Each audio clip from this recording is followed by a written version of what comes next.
international cooperation. Welcome, sir.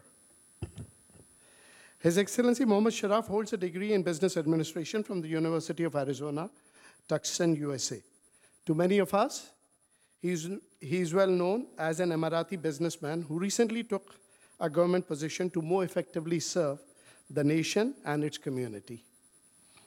He was previously the Group CEO of DP World since its formation in 2005.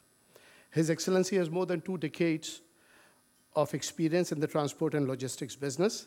He commenced his shipping career at the Howland Hook Terminal in the Port of New York in New Jersey. He later joined Dubai Ports Authority in 1992 and rapidly rose through the ranks, holding several senior management positions, including commercial director and managing director. He was the driving force behind DPA's growth over the past more than a decade and played a pivotal role in the extraordinary development of Dubai's container terminals at Jebel Ali and Port Rashid, which combined have today become a global top 10 terminal facility in the world. In 2001, he became the managing director of the newly established Dubai Ports International, DPI, the International Port Management arm of Dubai Ports. In this position, he oversaw the successful application of Dubai's port management model to the first international operation at the terminal of Jeddah in Saudi Arabia, quickly followed by Constanta in Romania and Vizag in India. During his erstwhile tenure, His Excellency managed a major international growth that included the successful acquisition of CSX-WT in 2004 and the P&O Group in 2006. Today, DP World is the 4th largest container operator in the world and one of the most prized possessions of the government of Dubai.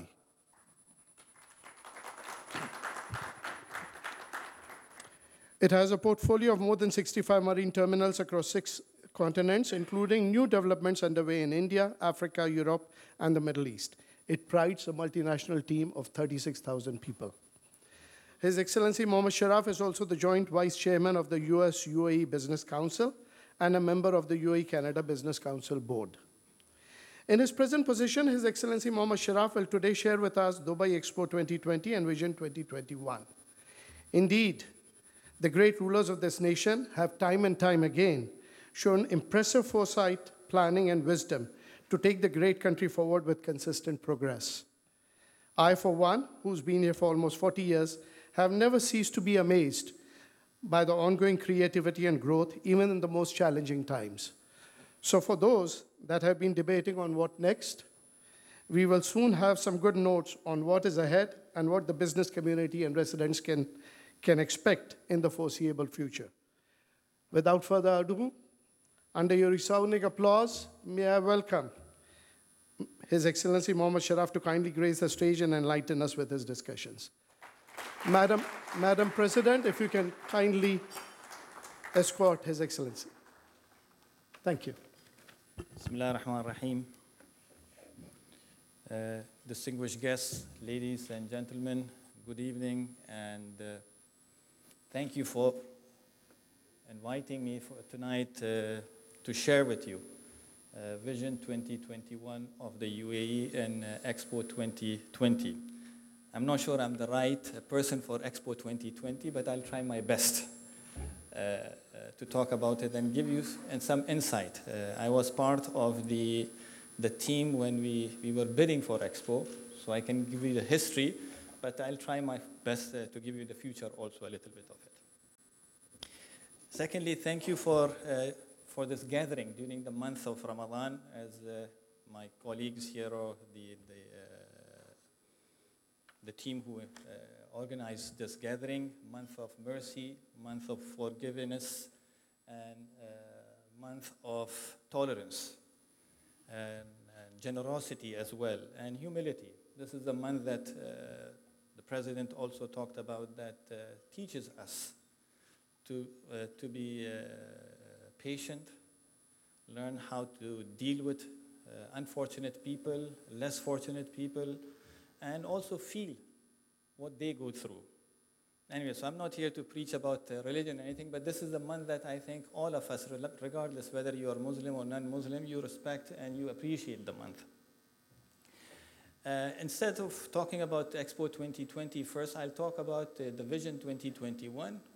Expo 2020 fits into the 2021 vision of the UAE. What is Vision 2021 of UAE? Most of you that I see, I met when I came, I was telling the people, you're all Golden Jubilee people here. So 50 years plus you have been here. So you know this nation very well. You know the leadership of the nation. They're visionary, and besides just being visionary, they have I would call it in common language, they have the guts to take the decision and move forward. And you have seen it and you have experienced it here.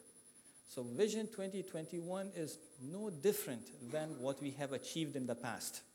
It's just that we are going into the future, and unless, as they say, if you don't change, you will be changed. So we are in an age of changing, very rapid change in our environment. And some of you may also remember in the last 10 to 15 years what has happened in this country. How many leap steps we have taken as UAE in the past 15 years. You were talking about DP World. DP World is one of the many, many stories that we have here in the UAE. Emirates Airlines is another story of the UAE. You have Etihad Airways, another story of the UAE. Mubadala is another story of the UAE that were created in the last 15 years. And there are many other that I do not recollect the names, but there are many other stories in the UAE. This is all because of the vision that the leadership has. And on top of that, they have given what you call the responsibility to the people, the competent people to manage and run and come up with the results. Henceforth, we see what we are seeing today. Vision 2021 of the UAE has 7 categories or 7 components to it. These are the areas that UAE has decided after doing a full scale study of the UAE market, what's going on here, and what are the talents that we would be requiring from today till 2021 and beyond that. We have taken 7 categories, or 7 sectors we would call it, that we would like to focus on for the next 5 years. It has already started, by the way. 2017 is the first year of 2021. It starts with, number 1 is water technology. People will say, I think it's obvious, why water technology? Because this country is scarce in water. Why the word technology? We need to find ways of producing drinking water and irrigation water as cheap as possible. And this is the areas that the UAE will be heavily focusing on and investing in as well. Secondly is food security. Food security, again, because being in an environment of desert environment here, water being scarce, there are ways that we want to explore how to produce food here, number 1. Number 2, also look at alternate sources of food. And it could be friendly countries that we can have kind of arrangements or agreements with them that to secure the flow of food to this country, because the population of the country is growing. If you were here 50 years ago, what was the population of the UAE? UAE is not even 50 years old yet. It would be, I would say, 250,000 people. Today, we are almost 10 million people. And majority of the food today is being imported.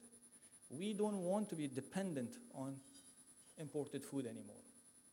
We want our food to be produced here by using new technologies. We have vast land. Yes, we have desert, but we have reserves of water also. But we also have the minds and innovative minds of the people, the 10 million people that we look at. We look at them as our assets. The 10 million people who are resident of the UAE, they are our assets. They're the real assets that we look up to. Number 3 is education. So you cannot have food or oil technology without proper education.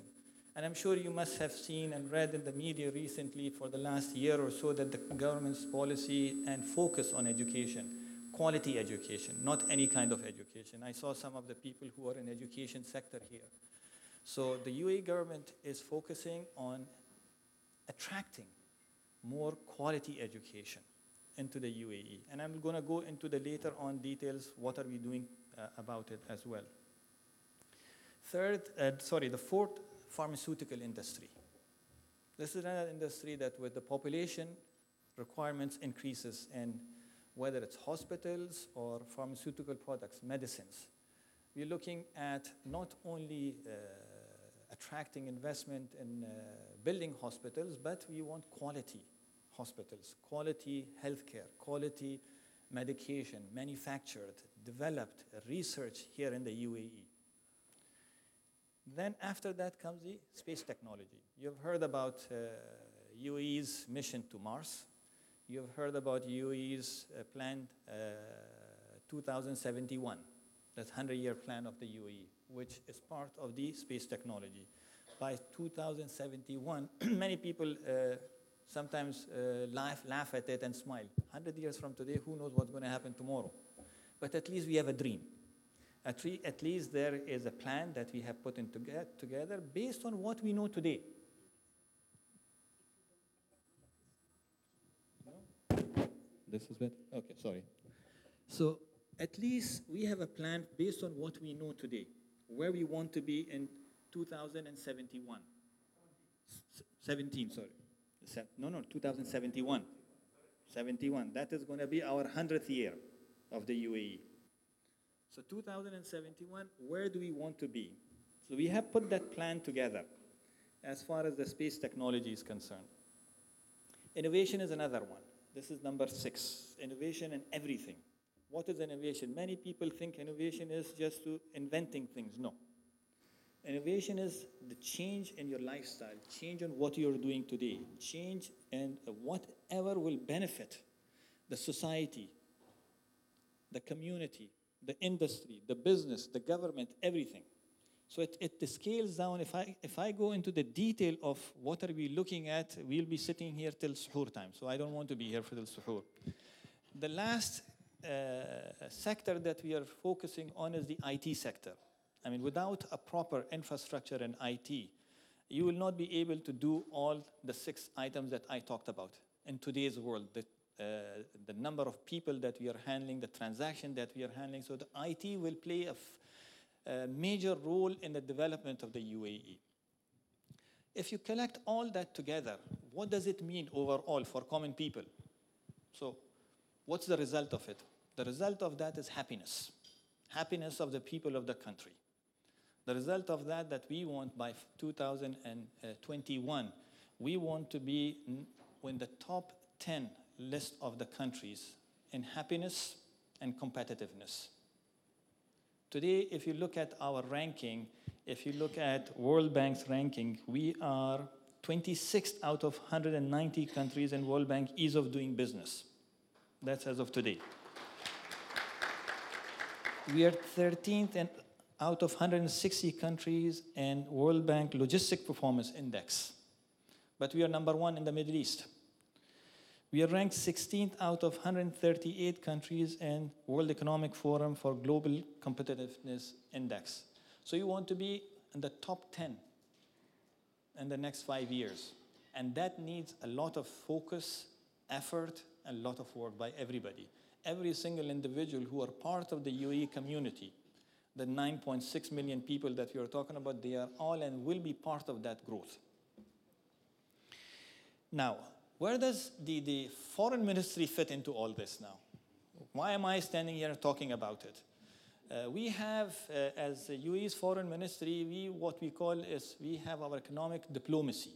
How do we use UAE's economic diplomacy with friendly countries outside? Based on the UAE Vision 2021, we have set our targets as well. How are we going to be supporting the UAE Vision 2021 to reach to where we want to be by 2021? And one thing to note here is that by 2021, we have also targeted that 5% of our GDP will come from foreign direct investment. Today, about 2.4% of our GDP is foreign direct investment. How would foreign ministry help into that? As a foreign ministry, we have set targets or a strategy for ourselves also, as far as economic development of the UAE is concerned. Why? Because I call the foreign ministry the ministry of the ministries. So don't tell the other ministers. So, because we are the gateway for every ministry when they go out, whatever they do, it's through the foreign ministry. We have put 6 sectors or areas of focus within foreign ministry. Number one is the establishment of Exim Bank in the UAE. Now again, you will say, why is foreign ministry looking into that? This is supposed to be Ministry of Economy or Finance Ministry. Yes, it's a collective work, but we have taken upon ourselves that to ensure that establishment of that bank by end of this year. We have been given the green signal by the leadership that, okay, it's possible and we must be doing this by end of the year. What will be the role of the Exim Bank here? The Exim Bank basically will be supporting the UAE SMEs, specifically SMEs. Now, some people will ask, what does it mean now also? We are working on the details of that. What would SMEs mean and what is a UAE company? Is a company which is established in the UAE or operating in the UAE or headquartered in the UAE. So that work is going on right now. The idea is that we promote and support SMEs to export their products manufactured here or export their services and set up abroad in the markets where they don't get proper financing or competitive financing. Because you're a small and medium-sized company, you don't get because you're not known to the world. So this is where this Exim Bank will come in and support those businesses to establish themselves there.